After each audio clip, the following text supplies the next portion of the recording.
কিছুক্ষণ পর মিতু হাতে করে একটা জাল নিয়ে আসলো। আমি মিতুকে বললাম, মিতু তুমি কি করতে চাইছো বলো তো? বলছিলাম কি নিয়ে আসতে, আর এখন হাতে জাল?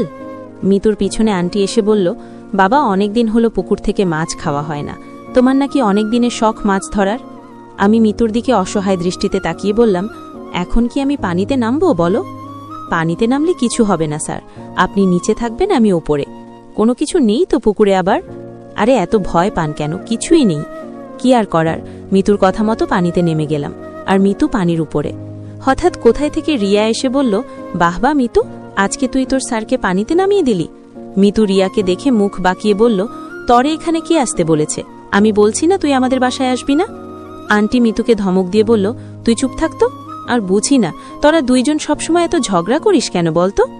আমি কারো কথা কানে না দিয়ে আমি আমার মতো জাল দিয়ে মাছ ধরতে লাগলো। সবশেষে উপরে উঠে এলাম, ভালোই মাছ ধরেছি। যাই হোক, শখটা তো পূরণ হয়ে গেল। হঠাৎ রিয়া আমার কাছে এসে বলল, কি ব্যাপার ভাইয়া, ঠান্ডা লাগছে না? ঠান্ডা তো লাগছেই, কি আর করার। কিছুই করতে হবে না, আপনি এখন চোখ বন্ধ করেন একটু। ওমা, চোখ বন্ধ করব কেন? আপনার পায়ে একটা জোঁক আছে। আমি জোরে চিৎকার দিয়ে বললাম, ওমা গো, আজকে আমি শেষ। তাড়াতাড়ি মিতু আমার হাত চেপে ধরে বলল, চুপ থাকেন তো, ছেলে মানুষ, আপনি এত ভয় পান কেন? আমি চুপচাপ চোখ বন্ধ করে দাঁড়িয়ে আছি। কিছুক্ষণ পর রিয়া বলল, হয়েছে, এখন চোখ খোলেন। আমি কিছুটা লজ্জা পেয়ে মিতুকে বললাম, তোমাদের পুকুরে জোঁক ছিল, আমাকে আগে বলবে না? ইস, এখন যদি। আর কিছু বললাম না, চুপ হয়ে গেলাম। নিজের মান সম্মান নিজেই কি নষ্ট করব? আন্টি রিয়ার হাতে কতগুলো মাছ দিয়ে বলল, লাদেন তুমি এখন আমাদের বাসায় গিয়ে। না আন্টি, আমি এখন চলে যাব, খুব ঠান্ডা লাগছে। রিয়া চলো তো। পিছন থেকে মিতু বলল, স্যার বাসায় গিয়ে ভালো করে দেখবেন শরীরের কোথায় আবার জোঁক আছে নাকি। মিতুর কথা শুনে একটু ভয় পেয়ে গেলাম। মনে মনে বলছি, কেন যে আজকে এখানে মাছ ধরতে গেলাম। রিয়া আমার দিকে তাকিয়ে বলল, কি ব্যাপার মিস্টার লাদেন সাহেব, চুপচাপ কেন? নাকি বেশি ঠান্ডা লাগছে আপনার? আমি তোমার কয় বছরের বড় জানো তো, নাম ধরে ডাক কেন? তাহলে কি বলবো, বাবু? আমি হেসে দাঁত কেলিয়ে বললাম, বলতে পারো, সমস্যা নেই। অবশ্য তুমি দেখতে শুনতে মাশাল্লাহ, চাইলেই প্রেম করা যায়, তবে আমাকে চিন্তা করতে হবে তোমার মতো একটা পিচ্চি মেয়ের সাথে প্রেম করা যাবে কিনা। ধুর মিয়া, আপনার প্রেম আপনার কাছে রাখেন।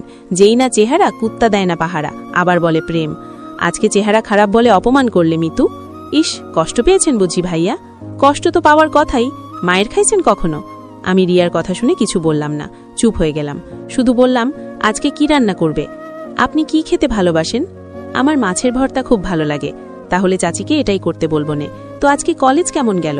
কলেজের কথা আর বলো না, মিতুর বোন পরি আমার 12টা বাজিয়ে দিয়েছে। যদি রবিন না থাকতো তাহলে আমার মান সম্মান সব যেত। ওই রবিন হালার কথা বলেন? এই রিয়া, ও তোমার বড় না, সম্মান দিতে পারো না? সম্মান ওর পিছন দিয়ে দিব? আস্তাক ফিরুল্লাহ, ছি ছি রিয়া, এসব কি বলো? কেন, আপনাকেও সম্মান দিতে হবে নাকি? নারী বইন, আমার সম্মান লাগবে না, পরে দেখা যাবে। থাকার বলবো না কেন, বলেই ফেলুন না শুনি। শুনে আর কি করবে তুমি? তুমি যেই কথা বলো আশেপাশের মানুষ শুনলে তোমার না, বরং আমার মান সম্মান যাবে। এত মান সম্মান কোথায় রাখেন বলেন তো? পকেটে রাখি, তোমার লাগবে? ওমা, রেগে যান কেন? আমি তো মজা করে বলছি। তুমি আমার সাথে মজা করছো না? তাহলে কি মনে হয় আপনার দুলাভাই? রিয়া, এখন কিন্তু তোমাকে আমি। কি হে, কি বলেন শুনি, দেখি আপনার কেমন সাহস আছে। তোমার সাথে আমি পারবো না, থাক বাদ দাও।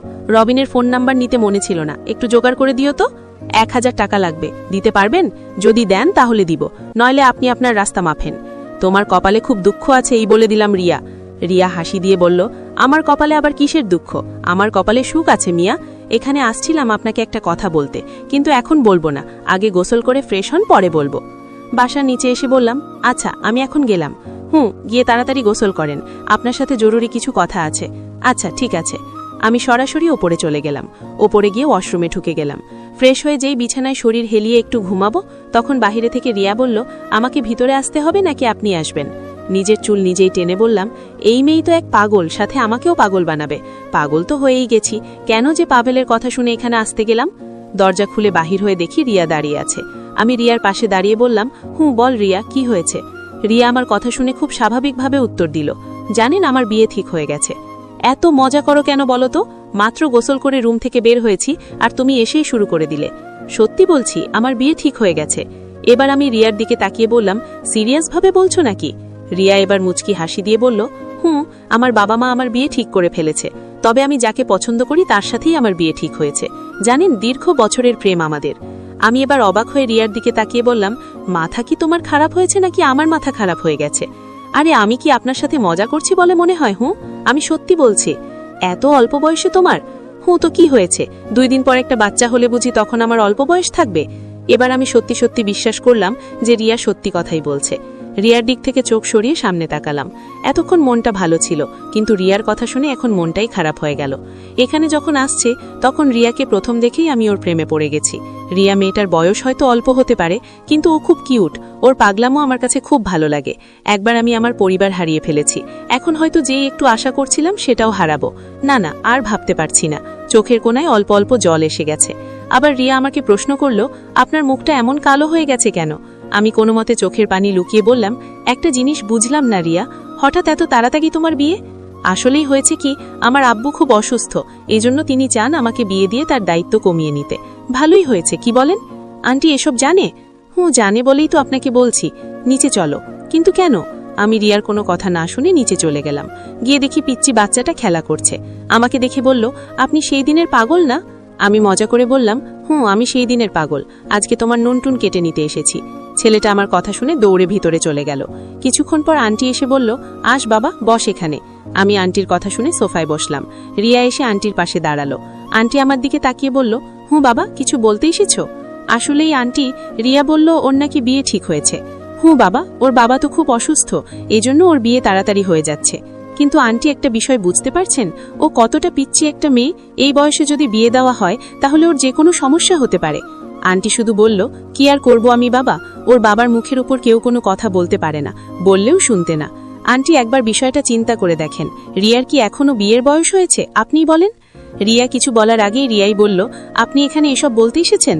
আমার বাবা আমার বিয়ে ঠিক করেছে, আমি আমার বাবার উপর কোনো কথা বলতে পারি না, তাই আমিও চাই আপনি কেন, চাচি আম্মু, আপনিও এই বিষয়ে কোনো কথা বলবেন না। রিয়ার কথা শুনে আমার মন খারাপ হয়ে গেল। আসলেই রিয়াই এই বিয়েতে রাজি। কি সুন্দর লাগছে আজকে রিয়াকে, ও রেগে গেলে সত্যি ওকে মারাত্মক সুন্দর লাগে। আন্টি দাঁড়িয়ে বলল, বাদ দাও এসব বাবা, ওরা বাবা মেয়ে যা বুঝে তাই করবে। রাতে কি আবার রহিমকে বলতে হবে যে তোমাকে নিয়ে আসতে? না আন্টি, বলতে হবে না, আমি নিজেই চলে আসব। তবে একটা কথা, রিয়ার বাবা মাকে তো দেখলাম না, আজকের রাতে হয়তো ওনারা সবাই চলে আসবেন। আচ্ছা, আমি রান্না করতে গেলাম, তুমি রিয়ার সাথে কথা বলো, কেমন? আন্টি চলে যাওয়ার পর আমি সোফা থেকে উঠে দাঁড়িয়ে গেলাম। রিয়ার মুখের দিকে একবার তাকিয়ে বললাম, জান রিয়া, আমি সবার ভালো চাই, কিন্তু মানুষের ভালো করতে গিয়ে আমি দোষী হয়ে যাই। স্যার, নেন পিঠা খান। আরে রহিম মিয়া যে, কই থাকো তুমি বুঝি না? ঘরের সব কাজ আমাকে করতে হয়, বুঝলেন স্যার? আমি রহিমের হাত থেকে পিঠা নিয়ে বললাম, আমাকে তুমি স্যার বলবে না, ভাইয়া বলতে পারো। আচ্ছা ঠিক আছে, তো বাড়িতে যাওয়া হয় কি? যাব দেখি কয়েকদিন পর, খালার কাছে থেকে ছুটি নিয়ে। ও আচ্ছা ঠিক আছে, থাক তুমি, আমি গেলাম। আমি আর এখানে দাঁড়ালাম না, সরাসরি উপরে চলে গেলাম। রুমে গিয়ে শুয়ে পড়লাম। তবে রিয়ার বিষয়টা যেন কোনোভাবেই মাথা থেকে সরাতে পারছি না। একটা পিচ্ছি মেয়ের প্রেমে যে আমি পড়ে যাব সেটা কখনো ভাবতেও পারি নাই। রিয়া আমাকে আগে বলে নাই যে ও কাউকে পছন্দ করে, তাহলে তো আমি ওর থেকে দূরে দূরে থাকতাম। না চাইতেও চোখ থেকে এক ফোঁটা পানি গড়িয়ে পড়ল। আমি সেখানেই যাই, শুধু আমার সাথে কেন বা এসব হয়? হয়তো আমার কপাল খারাপ। এসব চিন্তা করতে করতে কখন যে ঘুমিয়ে গেছি বলতেও পারি না। রাতে ঘুম থেকে উঠে একটা চেয়ার নিয়ে ছাদের এক কোণায় গিয়ে বসলাম। কেন জানি আজকে শরীরটা ভালো লাগছে না। অনেকক্ষণ আমি একা একা বসে আছে। হঠাৎ পিছন থেকে আওয়াজ আসলো, আমি কি আসতে পারি ভাইয়া? পিছনে তাকিয়ে দেখি রিয়া দাঁড়িয়ে আছে। তবে রিয়া আজকে শাড়ি পরেছে, চাঁদের আলোয় ওর মুখটা জলজল করছে। মনে হচ্ছে যেন রিয়ার মুখ থেকে মুক্তা ঝরে পড়ছে। আমি কেন যেন রিয়ার দিক থেকে চোখ সরাতে পারছি না। রিয়া আমার ধ্যান ভাঙিয়ে বলল, কি হলো, এভাবে তাকিয়ে কি দেখেন? আমি হাসি দিয়ে বললাম, শাড়ি পরে এখানে আসছো কেন? কেন, আমি শাড়ি পরলে আপনার সমস্যা বুঝি? অনেক সমস্যা হয়, দেখছো না তোমার থেকে চোখ সরাতে পারছি না? চোখ বন্ধ করে নেন, তাহলেই হবে। আর আমার জামাই বলছে আজকে শাড়ি পরে তাকে ভিডিও কল দিতে। কথা তো হয়েছে, কিন্তু কেন যেন শাড়িটা খুলতে মন চাচ্ছে না। রিয়ার কথা শুনে মনটা আবার খারাপ হয়ে গেল। ও আমার জন্য শাড়ি পরে নাই, ওর হবু হাজবেন্ড বলছে দেখে শাড়ি পরেছে। আমি এবার নিচের দিকে তাকিয়ে বললাম, শাড়ি কি তুমি পরেছ নাকি আন্টি পরিয়ে দিচ্ছে? আমি তো এসব পরিই না, চাচি পরিয়ে দিল। ও, তোমার বাবা মা কখন আসবে? এই হয়তো কিছুক্ষণ পর চলে আসবে। তাহলে শাড়ি খোলার দরকার নেই, তোমার বাবা মা তোমাকে এই রূপে দেখলে অনেক খুশি হবে। তাই তো, আমি তো একবারেও এই কথাটা চিন্তা করি নাই। তা এখানে কি মনে করে? এবার রিয়া আমার পাশে দাঁড়িয়ে বলল, আসলে কি জানেন, আমি ওকে খুব পছন্দ করি। বাবা ওর সাথে আমার বিয়ে ঠিক করেছে, এজন্য আমি অনেক খুশি। কিন্তু আপনি তখন চাচির সাথে এভাবে কথা বললেন, এজন্য একটু রাগ হয়েছে। ও আচ্ছা, সরি। আমি বুঝতে পারছি আপনি এমন কেন করছেন, কিন্তু আমার এছাড়া কোনো উপায় নেই। আমি বুঝছি, তোমাকে বলতে হবে না।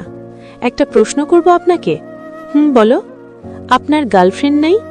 যার কোনো বাবা মাই নাই, তার আবার কিসের গার্লফ্রেন্ড? বেঁচে আছি যে এটাই অনেক। মজা করেন কেন, সত্যি করে বলেন। না, আমার কোনো গার্লফ্রেন্ড নাই। আমার এক বান্ধবী আপনাকে। যেই পর্যন্ত বলছো সেখানেই থাক, আর কিছু বলো না। আমার গার্লফ্রেন্ড বা বউ কিচ্ছুর দরকার নেই। এভাবে একা একা থাকতে পারবেন? দেখি কপালে কি লেখা আছে।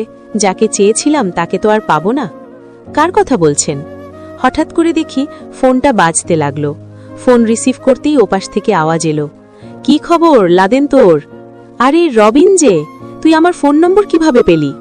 রিয়ার কাছ থেকে নিয়েছি। ও আচ্ছা, তাই বল, কি করস?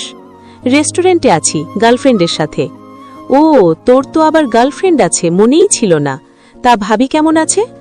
আছে মোটামুটি, এখন যেই জন্য তরে ফোন করছি। বল।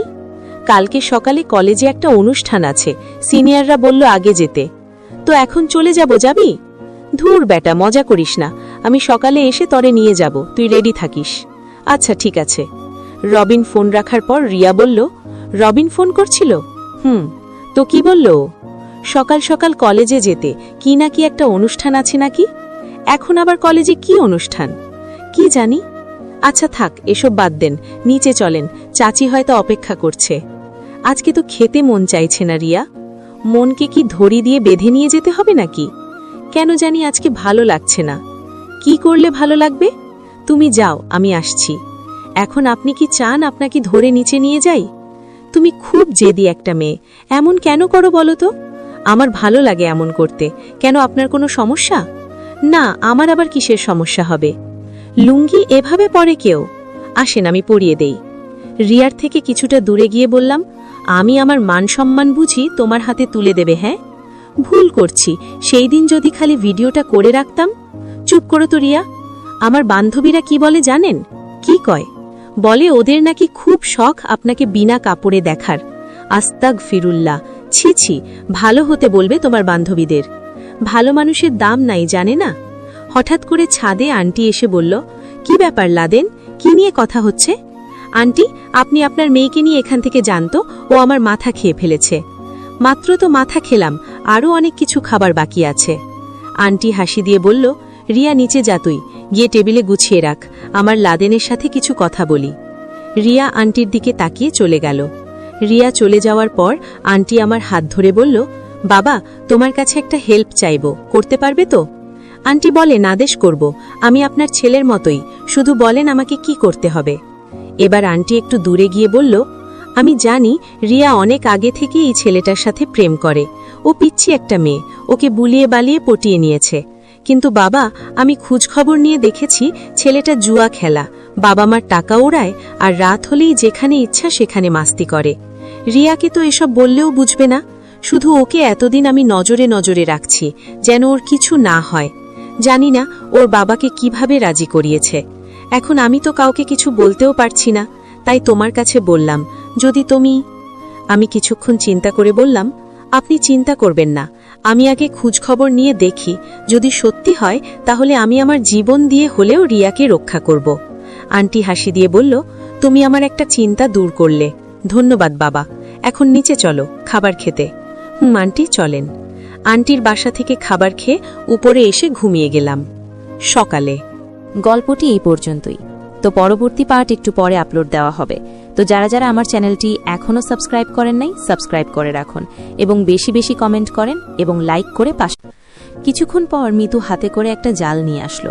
আমি মিতুকে বললাম, মিতু তুমি কি করতে চাইছো বলো তো? বলছিলাম কি নিয়ে আসতে, আর এখন হাতে জাল। মিতুর পিছনে আন্টি এসে বলল, বাবা অনেক দিন হলো পুকুর থেকে মাছ খাওয়া হয় না, তোমার নাকি অনেক দিনের শখ মাছ ধরার। আমি মিতুর দিকে অসহায় দৃষ্টিতে তাকিয়ে বললাম, এখন কি আমি পানিতে নামবো বলো? পানিতে নামলে কিছু হবে না স্যার, আপনি নিচে থাকবেন, আমি ওপরে। কোনো কিছু নেই তো পুকুরে আবার? আরে এত ভয় পান কেন, কিছুই নেই। কি আর করার, মিতুর কথা মতো পানিতে নেমে গেলাম, আর মিতু পানির উপরে।